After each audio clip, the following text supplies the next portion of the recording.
So today's message is another maturing moment, and I want to just take the time out because God dealt with me, and the word He given me was, "No seed is too small. Allow God to use you."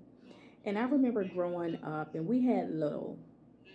Mom was on subsidized income, government assistance, just different things that she had to do for being a single mom, right?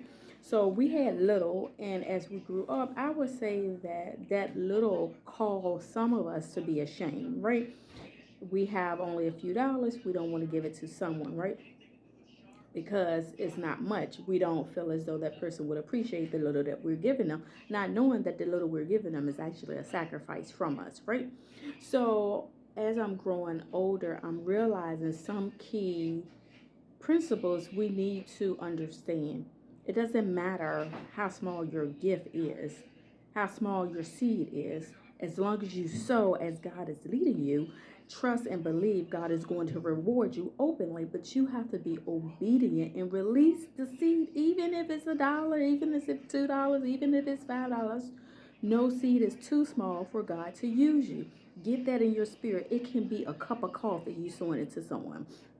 You can sow into someone where you live at. You can sow into someone at a grocery store, sow into someone's at your job. No matter how small the sowing is, it is helping to develop something on the inside of you. We have to release in order to receive. How can you receive if you're not releasing? You can't keep everything to yourself, no matter how small it is. Trust me, I've been there. I want to keep things to myself. It's like, no, I want to hold on to this $2. I can use it for the vending machine. But the Lord is saying, well, somebody else down the road can use the $2. You can be a blessing to them. So understand the principle in sowing. Also, I'm learning this from my co-pastor book, Alina Robertson, my co-pastor, and her book is Mentoring You, and it talks about not giving a card with no seed in it. And I'm learning that now. I just thought, a card was a great gesture to give someone.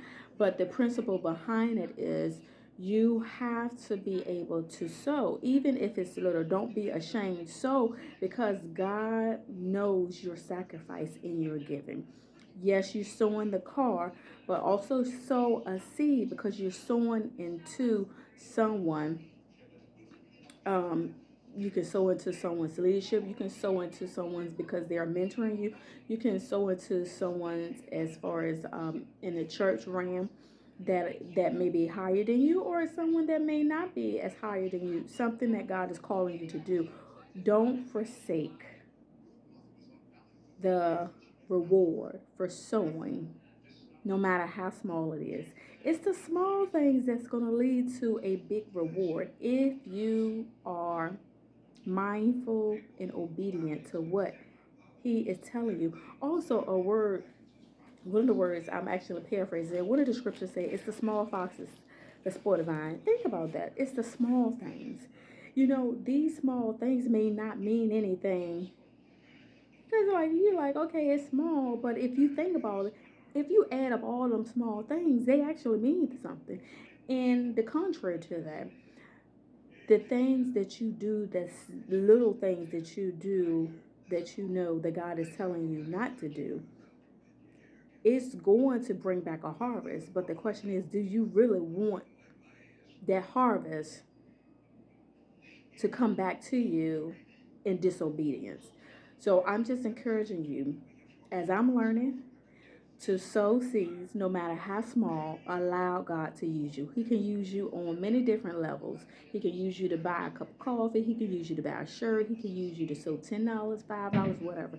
It's the principle of your heart. You can't receive what you do not release.